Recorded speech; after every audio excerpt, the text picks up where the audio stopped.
Good morning, good evening to all of you. Welcome back to my YouTube channel Vikas school Bhavad. प्यारे बच्चों, आज मैं आपको 6th क्लास की जो हमारी एसएस की बुक है सामाजिक एवं राजनीतिक जीवन भाग 1, उसका हमारा ये तीसरा चैप्टर चला हुआ है सरकार क्या है। तो मैंने इसके शॉर्ट आंसर टाइप और ऑब्जेक्टिव टाइप क्वेश्चन आपको करवा दिए। अब हम लघुत्तरात्मक प्रश्नों की ओर बढ़ते हैं। शुरू करते हैं हमारी आज की वीडियो का फर्स्ट क्वेश्चन। देखिए, भारत में राष्ट्रीय स्तर पर सरकार के 4 कार्य लिखिए। मीन्स नेशनल लेवल पर हमें गवर्नमेंट के जो फॉर फंक्शन है वो बताने हैं, क्या क्या काम करती है सरकार, आप सभी को पता भी है और कुछ हम इसके अंदर एक्सप्लेन करेंगे। देखिए, देश की सीमाओं की रक्षा करना, जो हमारे जवान होते हैं वो भी इसके काम है, सरकार के द्वारा ही लगाए हुए होते हैं। नई रेल लाइनों को बिछाना, मुद्रा का मतलब क्या होता है, पैसे, जो रुपए होते हैं वो छापना।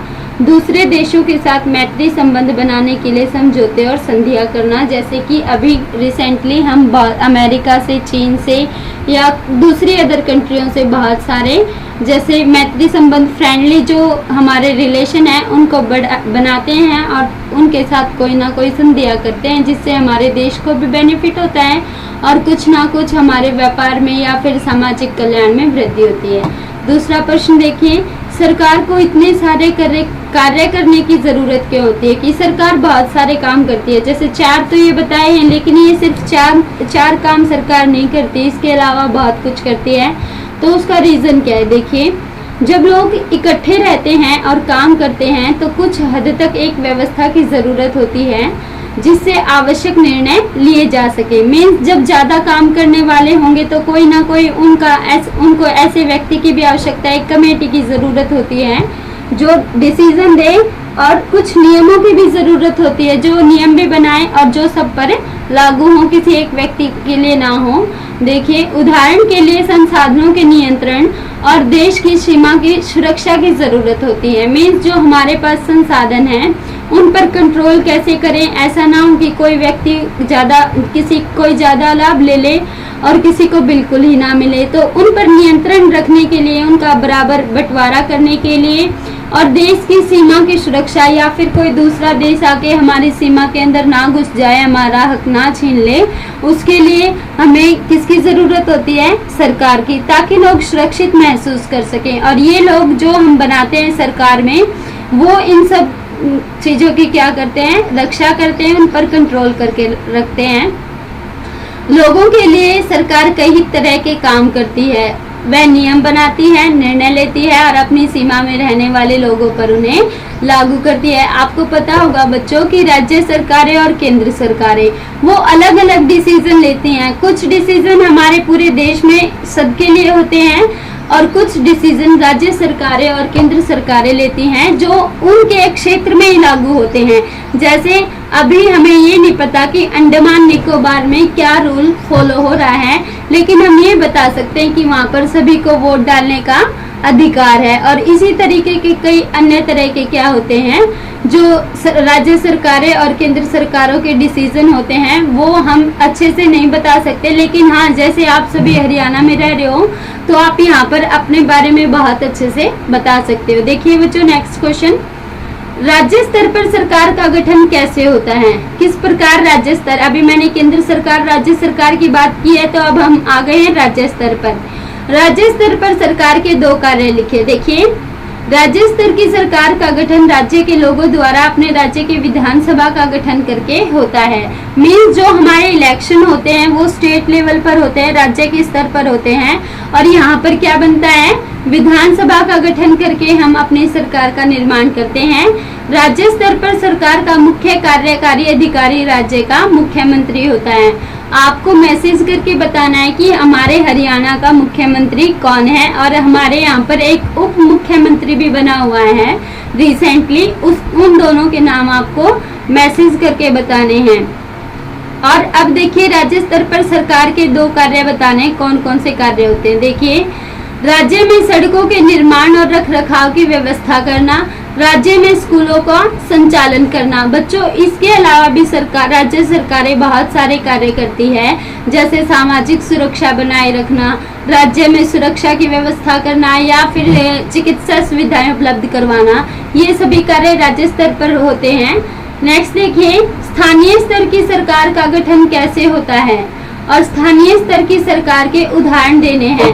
ये तो राज्य स्तर पर थी। अब स्थानीय स्तर पर जैसे हम गांव में रहते हैं तो हम गांव वाले किस प्रकार, जैसे हम सरपंच का चुनाव करते हैं और इससे ऊपर भी कई लेवल होते हैं जो स्थानीय स्तर की सरकार के अंतर्गत आते हैं। देखिए, स्थानीय स्तर की सरकार का गठन किसी क्षेत्र विशेष के लोगों द्वारा स्वयं अपने प्रतिनिधियों का चुनाव करके किया जाता है। मतलब हम गांव वाले लोग में से ही कोई लोग होते हैं जो हमें चुनते हैं और वो आगे जाके सरकार में शामिल किए जाते हैं। और जैसे ग्राम पंचायत, पंचायत समिति, जिला परिषद, नगर पालिका और नगर निगम स्थानीय स्तर की सरकार के उदाहरण हैं। बच्चों, एट प्रेजेंट हमारे जो हम जिस पंचायत के अंतर्गत आते हैं वो है ग्राम पंचायत, गांव के लेवल पर होती है। पंचायत समिति वो पूरे ग्राम पंचायत के काम की देखरेख करती है। जिला परिषद क्या करती है, जिले लेवल पर होती है। जैसे अब हम सोनीपत जिले के अंदर आ रहे हैं तो हमारे जो सारे गांव का बायोडाटा है या फिर जो ब्लॉक का मिलेगा वो कहाँ पर मिलेगा, हमें जिला परिषद। नगर पालिका का मतलब क्या होता है कि जितने भी नगर आते हैं, शहर आते हैं इसके अंदर, सोनीपत डिस्ट्रिक्ट के अंदर, वो सारे नगर पालिका और नगर निगम के अंतर्गत आते हैं। और ये सब क्या है बच्चों, सरकार है, एक तरीके से सरकार का लघु रूप है। नेक्स्ट देखिए, लोकतांत्रिक सरकार की प्रमुख विशेषताएं लिखिए। कौन कौन सी विशेषताएं हैं। हमारा जो देश है भारत, वो लोकतंत्र देश है। यहाँ पर जनता, आपने भी देखा होगा, आपके मम्मी पापा खुद वोट डालने के लिए जाते हैं। आपको सभी को, मतलब जो 18 साल के हो जाते हैं उन सभी को वोट डालने का अधिकार है। अब देखिए, अब विशेषताएं बतानी है लोकतांत्रिक सरकार की।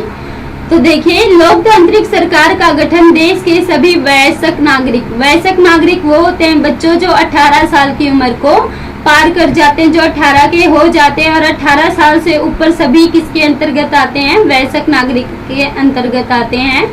लोकतांत्रिक सरकार का गठन चुनाव विधि के द्वारा किया जाता है। ये चुनाव से किया जाता है, अब सभी को पता है, वोटिंग की जाती है। लोकतंत्र में शासक अपने निर्णयों के लिए जनता के प्रति उत्तरदायी होती है। ये भी बात सच है। अगर कोई भी, जैसे जो हमारे करंट में मुख्यमंत्री है, अगर वो जनता की बात नहीं मानेंगे तो जनता उनको उनके पद से हटा भी सकती है। तो इसीलिए शासक अपने निर्णयों के लिए किसके प्रति उत्तरदायी होता है, जनता के प्रति। लास्ट देखिए, लोकतांत्रिक सरकार का गठन एक निश्चित अवधि के लिए किया जाता है। मीन्स इसके अंदर हमने ड्यूरेशन फिक्स कर रखी है कि आफ्टर 5 इयर्स, 5 वर्ष के बाद फिर से इलेक्शन होते हैं और हम अपने प्रतिनिधि का चुनाव दोबारा कर सकते हैं। देखिए बच्चों, 6th क्वेश्चन, राजतंत्रीय सरकार की प्रमुख विशेषताएं लिखिए। जो राजतंत्रीय सरकार है इसमें राजा रानी वाला सिस्टम होता है, वो हमारे इंडिया में बिल्कुल खत्म हो चुका है। हमें अब ऐसी प्रणाली सिर्फ हम शोज में देख सकते हैं या टीवी पर ही हमें अवेलेबल होती है, या आप बुक्स में कोई भी कहानी पढ़िए। तो देखिए, राजतंत्रीय सरकार में शासन की बागडोर राजा या रानी के हाथ में होती है। राजा या रानी अपने निर्णयों के लिए जनता के प्रति उत्तरदायी नहीं होती। इसका मतलब है कि राजा या रानी अपने स्वयं के फायदे के अनुसार भी निर्णय ले सकते हैं। राजतंत्र में लोगों को अपनी पसंद का नेता चुनने की आजादी नहीं होती। क्यों? क्योंकि राजा रानी खुद अपनी मनपसंद का नेता चुनते हैं। देखिए, राजतंत्र में सरकार की कार्य अवधि निश्चित नहीं होती। बच्चों, ये बोलते हैं पुश्तैनी चलती रहती है, आनुवंशिक होती रहती है कि कोई अब राजा है, फिर उसका बेटा राजा होगा, फिर उसका बेटा राजा होगा, इस तरीके से ये चलती रहेगी। देखिए नेक्स्ट क्वेश्चन, देखिए बच्चों, लास्ट क्वेश्चन है ये इस वीडियो का। पाठ का नाम आपको यहाँ पर भी दिख रहा है, सरकार क्या है। देखिए, आधुनिक लोकतंत्र को प्रतिनिधि लोकतंत्र क्यों कहा जाता है।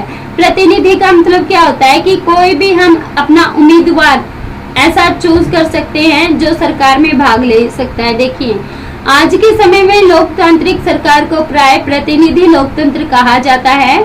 प्रतिनिधि लोकतंत्र में लोग सीधे भाग नहीं लेते, बल्कि हम अपने, जैसे हमारा ग्रुप लगा लो 30 का ग्रुप हो गया, तो हम अपने में से एक मुखिया छांट लेंगे और वो किसके लिए भेज देंगे, इलेक्शन के लिए।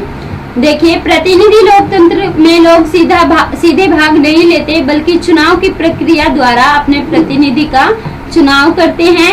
ये प्रतिनिधि मिलकर सरकार का संचालन करते हैं।